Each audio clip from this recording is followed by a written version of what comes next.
Bagda publication YouTube classes पर आपका हार्दिक स्वागत है। दोस्तों, अगर आपने चैनल को सब्सक्राइब नहीं किया है तो पहले सब्सक्राइब कीजिए और बेल आइकन का बटन जरूर दबाइएगा ताकि हम जो भी वीडियो नया वीडियो अपलोड करेंगे उसका मैसेज आपके पास पहुंच जाए। दोस्तों, इस वीडियो में अपन विशेष टॉपिक का अध्ययन करने जा रहे हैं जो कुछ अलग खास अलग ही बढ़कर है। दोस्तों, अपने जैसे एक तो होता है अनुनासिक,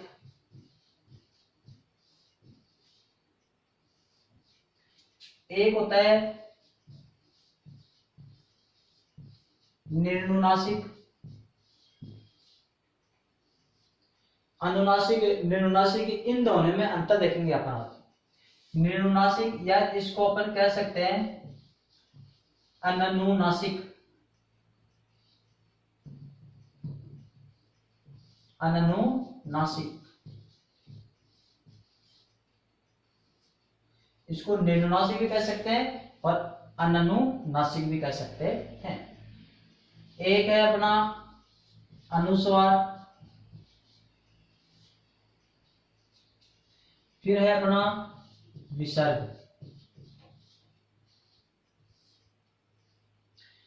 ये चार ध्वनियां, ये चारों अलग अलग है या एक ही है, इनका अपन तुलनात्मक अध्ययन करेंगे। तो दोस्तों, पहला है अनुनासिक, दूसरा है निर्नुनासिक, तीसरा है अनुस्वार और चौथा है आपका विसर्ग। क्या है? विसर्ग। अनुनासिक ध्वनि कौन सी होती है? दोस्तों ध्यान करना, अनु का अर्थ होता है मुख और नासिक का अर्थ है नाक।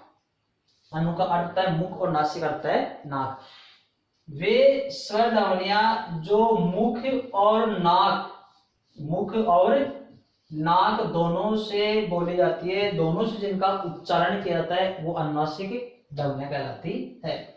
वही अनुनासिक शब्द इसमें भी है, बल्कि इसमें निर और अन लग गया। निर प्लस अनुनासिक और अन प्लस अनुनासिक। तो निर और अन का अर्थ होता है रहित, कमी, अभाव।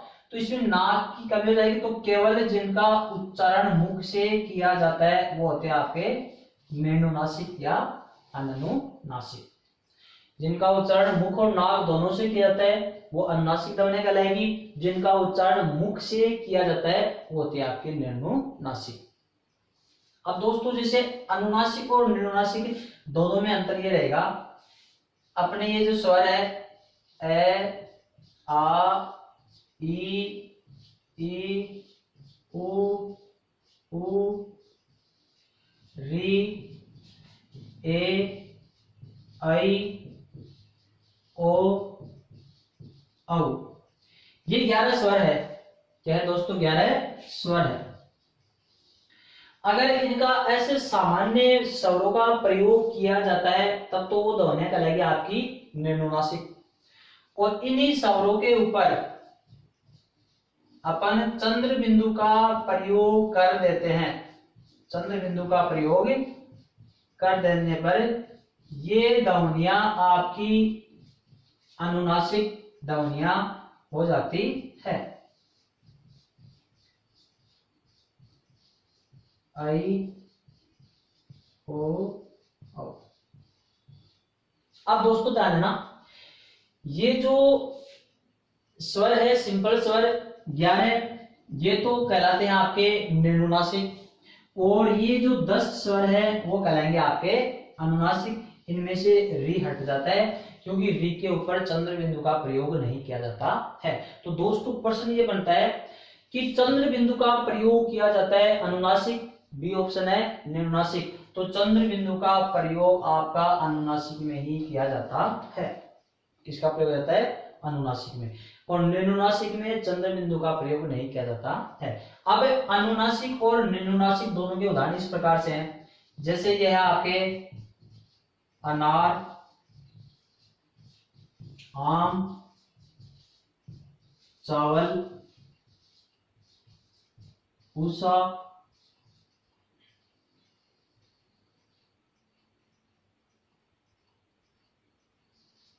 औरत। ये सब क्या है? निर्नुनासिक है, क्योंकि इनमें स्वर तो है लेकिन स्वरों पर चंद्र बिंदु का प्रयोग नहीं किया जा रहा है। तो वो आपके निम्नासिक ध्वनि कहलाएगी। और अब अनुनासिक ध्वनि में क्या हो जाएगा, जैसे मान लो चांद, अंधेरा, महंगाई,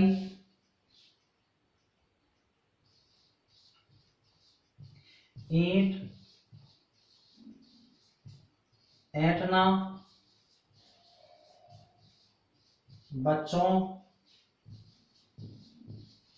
में, उन्हें। अब दोस्तों ध्यान देना, नहीं, चंद्र बिंदु का प्रयोग करते ही हो जाएगी आपकी अनुनासिक ध्वनि और सिंपल स्वर का प्रयोग करते हो जाएगी आपकी निम्नासिक ध्वनि। निम्नासिक स्वरों की संख्या 11 होती है और अनुनासिक स्वरों की संख्या 10 होती है, क्योंकि री के ऊपर चंद्र बिंदु का प्रयोग नहीं किया जाता है। अब दोस्तों ये तो है आपके निम्नासिक ध्वनियां और यह है सारी आपकी अनुनासिक ध्वनियां। अब जैसे जिन स्वरों के ऊपर मात्रा होती है, जिन स्वरों के ऊपर मात्रा होती है उन पर चंद्र बिंदु का प्रयोग नहीं किया जाता है, उन पर अनुस्वार लगाया जाता है, बल्कि वो अनुस्वार नहीं है चंद्र बिंदु का रूप ही, इसको चंद्र बिंदु का रूप माना जाएगा। अब आप कहोगे इसको हम तो अनुस्वार मानेंगे, अब अनुस्वार में और चंद्र बिंदु में अंतर है, मैं आपको अभी बताऊंगा जब ये आएगा तब।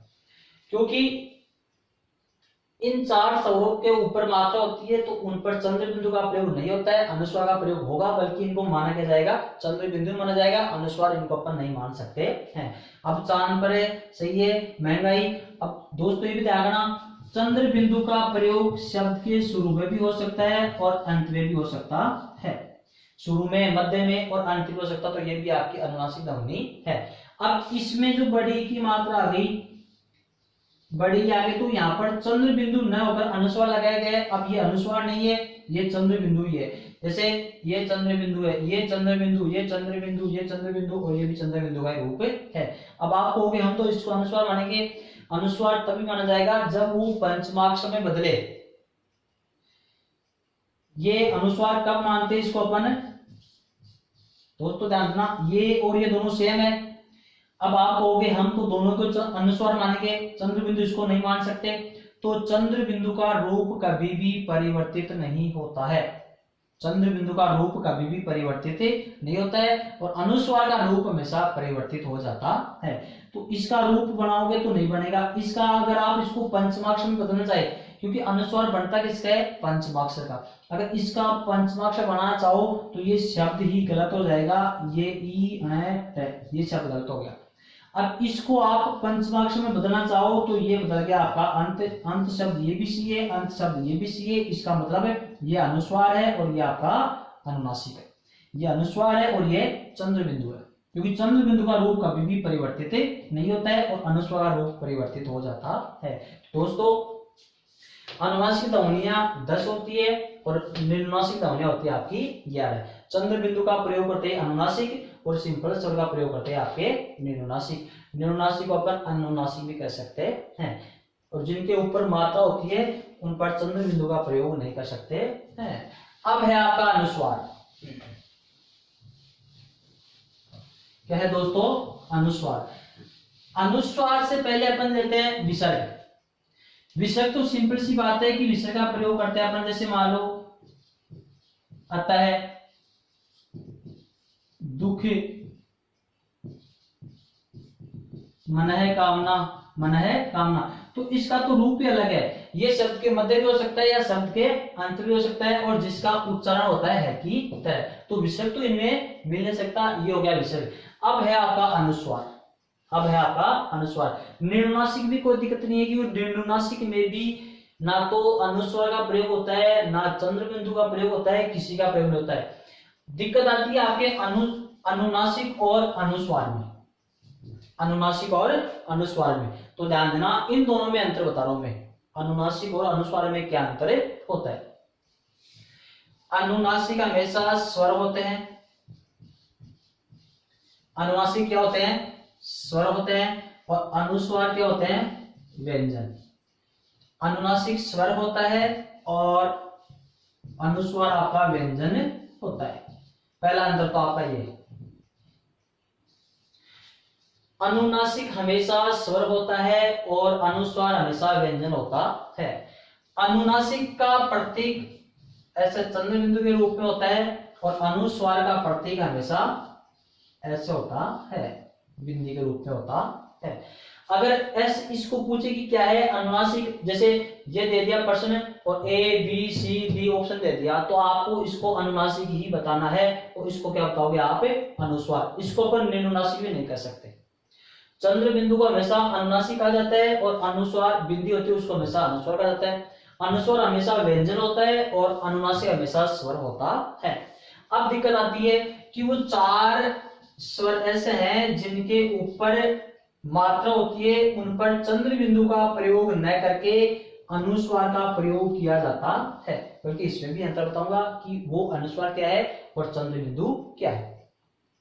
दूसरी बात सुनना दोस्तों, तीसरा नियम यह है कि इसमें ई जैसे बड़ी की मात्रा, ए की मात्रा, आई की मात्रा, ओ की मात्रा, औ की मात्रा, इन पर चंद्र बिंदु का प्रयोग न करके अनुस्वार का प्रयोग ही किया जाता है। बल्कि अब अनुस्वार उसको आप अनुस्वार का प्रयोग करने के बाद में अनुस्वार मानोगे या उसको चंद्र बिंदु ही मानोगे। उसका कारण यह है, अगर ये अनुस्वार इन पांच पर प्रयुक्त होता है, अगर अनुस्वार पंचमाक्षर में बदल जाए, अनुस्वार पंचमाक्षर में बदल जाए तब तो वो अनुस्वार है, और ये पंचमाक्षर में नहीं बदले तो आपका वो अनुनासिक ध्वनि ही है। जैसे इसका प्रयोग करता हूं, जैसे इसमें करते हैं अपन बड़ी की मात्रा में करते हैं नहीं, ये एक ए में प्रयोग करते हैं में, इसमें प्रयोग करते हैं अपन जैसे में, ओ में प्रयोग करते हैं जैसे बच्चों और ऐंठना, इनके ऊपर हो गया। अब इनका प्रयोग करते हैं, उदाहरण लेते हैं अंत,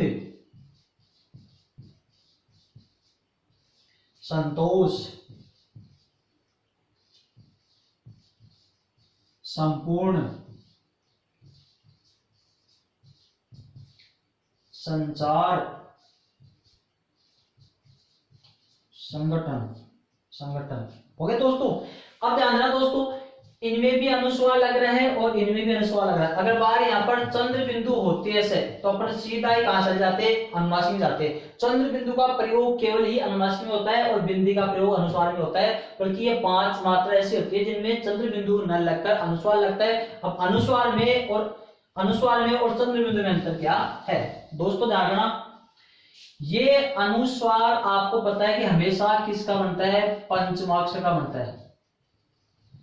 अनुस्वार हमेशा क्या है, व्यंजन, तो अनुस्वार हमेशा ही पंचमा अक्षर का बनता है। और पंचमाक्षर कितने हैं, 5। अनुस्वार किसका नहीं बनता है, केवल जो प्रत्येक वर्ग का 5वां वर्ण है उसी का अनुस्वार बनता है, और चंद्र बिंदु किसी के नहीं बनती है। तो दोस्तों ध्यान रखना, अगर जब अनुस्वार पंचमाक्षर का बनता है तो अनुस्वार को वापस अपन पंचमाक्षर में परिवर्तित भी कर सकते हैं। तो ध्यान रखना, ये भी सब अनुस्वार है और ये भी सब अनुस्वार है। अब आपको देखना है कि कौन सा अनुस्वार है, कौन सा चंद्र बिंदु है। तो एक ही बात का ध्यान रखना, ये अनुस्वार अगर पंचमा अक्षर में बदल जाए, पंचमा अक्षर में अगर अनुस्वार पंचमाक्षर में बदल जाए तब तो वो अनुस्वार है, और अनुस्वार पंचमाक्षर में नहीं बदले तो आपका चंद्र बिंदु का रूप है। दोस्तों ध्यान देना, अगर अनुस्वार 5वें अक्षर का बनता है तो अनुस्वार वापस 5वें अक्षर में बदल जाए तब तो वो अनुस्वार है, और 5वें अक्षर में नहीं बदले तब वो चंद्र बिंदु का रूप है। अब जैसे ये अनुस्वार है, अब इसको आपको पंचमाक्षर में बदलना है। किसमें बदलना है, पंचमाक्षर में बदलना है। अब पंचमाक्षर बदले कौन से वर्ण का, कि जो पंचमाक्षर सामने वाला वर्ण है उसी वर्ग का बदलेगा। अब सामने क्या है, तय, तो तय वर्ग का ही 5वां वर्ण इस अनुस्वार के स्थान पर होगा, तो ये हो गया आपका अंत। इसका मतलब अनुस्वार पांचवें अक्षर में बदल रहा है। शब्द ये भी सही है, शब्द ये भी सही है, दोनों शुद्ध होने चाहिए, तो इसका मतलब ये आपका अनुस्वार ही है। यहां पर अनुस्वार है तय, तय का पांचवा होता है न, ये हो गया आपका संतोष। क्या हो गया? संतोष। तो ये भी बदल गया, शब्द ये भी सही है, ये भी सही है, तो अनुस्वार है। यह है आपका संपूर्ण। अब अनुस्वार का कौन सा पांचवा किया? अपने सामने वाले जो अगला अक्षर है उसी का पांचवा होना चाहिए, तो मैं हो गया पै का पांचवा हो गया संपूर्ण, ये भी सही है, ये भी सही है। अब है अनुस्वार, इसका पांचवा किसका बदलेगा? चैवर का, तो जगह चैवर का पांचवा हो गया संचार, ये भी सही है, ये भी सही है। अब है संगठन, तो कै का होता है, ये गा गया, ग का पांचवा हो गया आपका ये संगठन। इसको अपन ग में ग मिलाकर ऐसे भी ले सकते हैं संगठन, ये भी सही है, ये भी सही है और ये सही है। इसका मतलब ये अनुस्वार आपका पांचवा वर्ण में बदल रहा है, तो ये सब अनुस्वार है। अब दोस्तों अपन इसमें चलते हैं, ये अनुस्वार, इसको पांचवें अक्षर में बदलोगे कैसे? आगे कुछ है नहीं, आगे कुछ भी नहीं है, तो ये नहीं आपका नहीं रहेगा, सही नहीं बदल रहा है, ये भी नहीं बदलेगा, इनमें से कोई सा भी नहीं बदलेगा। अब इसको अपन बदलना चाहते हैं, ठे, ठे का पांचवा होता है अण, ए अण ठे ना। अब इसको अपन ऐसा बदलते हैं, अनुस्वार का पांचवा टैवर का पांचवा बना दिया अपन ने ऐंठना, और ये तो हो गया ऐंठना, ये शब्द गलत हो गया। इसका मतलब ये अनुस्वार पंचमाक्षर में नहीं बदल रहा है, तो ये चंद्र बिंदु का ही रूप है। तो दोस्तों आप विशेष रूप से ध्यान रखना, और तो कोई दिक्कत आएगी नहीं, चंद्र बिंदु आए तो सीधा अनुनासिक में जाना है। अगर बिंदी इधर भी आती है, बिंदी इधर भी आती है, बिंदी अनुनासिक में भी आती है और अनुस्वार में भी आती है, दोनों में अंतर ये रहेगा कि ये अनुस्वार पंचमाक्षर में बदल जाए तो अनुस्वार है, नहीं बदले तो आपका अनुनासिक है। और अनुनासिक में किस किस में नहीं बदलेगा? बड़ी ई, ए, आई, ओ, औ, इन पांच में ही नहीं बदलता है, इन पांच के ऊपर ही अनुस्वार आएगा, बाकी सब पर चंद्र बिंदु का प्रयोग होता है। तो दोस्तों अनुनासिक में और अनुस्वार में ये अंतर होता है। अब है ये प्रश्न मैंने बता दिया कि अनुनासिक हमेशा क्या होता है? स्वर। चंद्र बिंदु क्या होता है? स्वर। ये क्या होता है? अनुस्वार, व्यंजन। अनुस्वार बढ़ता किसका है? पंचमाक्षर का। अब इसके अनुस्वार के तीन नियम ध्यान रखना, अनुस्वार के तीन नियम ध्यान रखना। पहला नियम, दूसरा, अनुस्वार क्या होता है? व्यंजन। दूसरा नियम है अनुस्वार किसका बनता है? पंचमाक्षर का। तीसरा नियम है अगर अनुस्वार को अपन को पंचमाक्षर में बदलना है तो वो सामने वाले वर्ण का ही पांचवा वर्ण होगा, सामने वाले वर्ण का, सामने जो वर्ण है उसी का पांचवा बनेगा। जैसे संदेह, क्या है दोस्तों? संदेह है, ये आपका संदेह। अब इसमें अनुस्वार है, अनुस्वार को अगर पांचवें अक्षर में बदलना है तो कौन सा पांचवा बनेगा? सामने देखो द, इस द का ही पांचवा वर्ण इस अनुस्वार के स्थान बनेगा, ये हो गया आपका संदेह। ये भी सी है, ये भी सी है। तीसरा नियम हो गया। चौथा नियम ये है अगर अनुस्वार के आगे, अगर अनुस्वार के आगे ये, रे, ले, वे, श,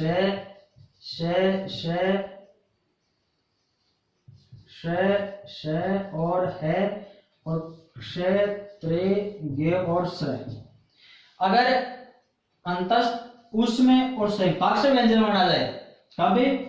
जब अनुस्वार के बाद में अंतस्थ उसमें संपाक्षर व्यंजन बना जाए तो अनुस्वार का पंचमाक्षर नहीं बनेगा। और अनुस्वार के बाद में अगर क से मैं तक आ जाए तो अनुस्वार का पंचमाक्षर बन जाएगा, बनेगा। दोस्तों देखना, अगर अनुस्वार के बाद में ये, रे, ले, वे, से, क्षेत्र के अंतस्थ उसमें और संपाक्षर व्यंजन बना जाए तो अनुस्वार का पंचमाक्षर नहीं बनेगा। और अनुस्वार के बाद में अगर कैसे मैं तक आ जाए तो अनुस्वार का पंचमाक्षर बन जाएगा। जैसे संयोग, संविधान, संसार, संगम, संताप। आपको ध्यान ये रखना है कि अनुस्वार के बाद में जब कैसे मैं तक हो तो अनुस्वार का पांचवा बन जाएगा, और मैं के आगे हो ये से गे तक हो तो अनुस्वार का पांचवा नहीं बनेगा, वो अनुस्वार अनुस्वार में ही रहेगा। जैसे इसमें कैसे मैं तक है तो संगम का बन जाएगा, ये हो गया आपका संगम। संताप का बन जाएगा, ये हो गया आपका संताप। अब इनमें ये से गे तक आ गया, ये वैस है, तो इनका अनुस्वार पंचमाक्षर में नहीं बनेगा, इनका रूप ऐसे ही रहेगा। चौथा नियम हो गया दोस्तों। पांचवा नियम ये है,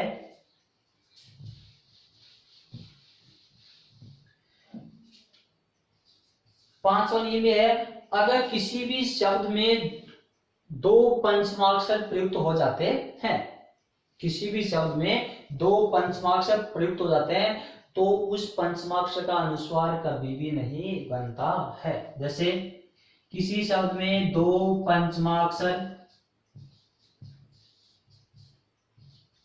प्रयुक्त हो जाते हैं, दो पंचमाक्षर हो तो अनुस्वार नहीं बनता है। अब किसी भी शब्द में लगातार दो पंचमाक्षर हो, एक अलंत, एक स्वर सहित, एक स्वर सहित, स्वर रहित और स्वर सहित पंचमाक्षर हो तो वो पंचमाक्षर अनुस्वार में नहीं बदलता है। जैसे समझ, उन्नति, सम्मान, उन्मेष। दोस्तों देखना, जब किसी भी शब्द में दो पंचमाक्षर लगातार हो, पहला स्वर रहित, दूसरा स्वर सहित, दूसरा स्वर सहित, तो ये पंचमाक्षर कभी भी अनुस्वार में नहीं बदलता है। अगर किसी भी शब्द में एक पंचमाक्षर आ जाए और दूसरा पंचमाक्षर नहीं हो तो वो हलंत पंचमाक्षर अनुस्वार में बदल जाता है। ये विशेष रूप से ध्यान रखना। अगर किसी भी शब्द में दो पंचमाक्षर हो तो जो स्वर रहित पंचमाक्षर है उसका अनुस्वार नहीं बनेगा। अगर किसी शब्द में एक ही हलंत पंचमाक्षर हो, उसके आगे पंचमाक्षर नहीं हो तो उस पंचमाक्षर का अपन अनुस्वार बना सकते हैं। बल्कि कंडीशन कौन सी होनी चाहिए, कैसे मैं तक होनी चाहिए। अगर ये से गे तक आ जाएगा तो वो भी आपका नहीं बनेगा, वो संयोग संयोगी रहेगा फिर आपका। तो दोस्तों ये आपके अनुस्वार के 5 नियम है। अनुनासिक हमेशा स्वर होता है, चंद्र बिंदु का प्रयोग होता है। अनुस्वार हमेशा व्यंजन होता है, ये प्रश्न ध्यान। अनुस्वार व्यंजन होता है, अनुनासिक स्वर होता है। अनुस्वार पंचमाक्षर का बनता है, और पंचमाक्षर कौन से बनता है, पंचमाक्षर अनुस्वार का पंचमाक्षर सामने वाला जो वर्ण है उसी वर्ग का पांचवाक्षर बनता है। जब ये से गे तक हो, जब अनुस्वार के बाद में ये से गे तक हो, वो कैसे मैं तक हो तब तो अनुस्वार का पंचमाक्षर बन जाएगा, और ये से गे तक हो तो अनुस्वार का पंचमाक्षर नहीं बनेगा।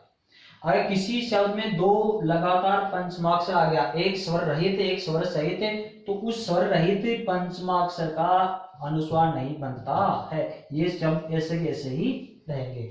और एक ही पंचमाक्षर हो तो उसका अपन अनुस्वार बना सकते हैं।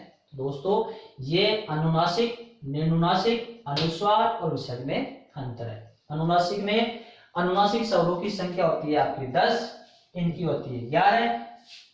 अनुस्वार पूछ ले तो इनकी संख्या होती है आपकी 5। अनुस्वार की संख्या कितनी होती है, 5। क्यों? क्योंकि अनुस्वार किनका बनता है, प्रत्येक वर्ग का 5वें वर्ण का। तो प्रत्येक वर्ग में कितने वर्ण है, 5वां वर्ण 5 है, तो अनुस्वार की संख्या होती है 5। विसर्ग की संख्या पूछनी होती है। तो दोस्तों ये आपके इन 4 टॉपिकों में अंतर है, इसका विशेष रूप से अध्ययन कर लेना इस वीडियो।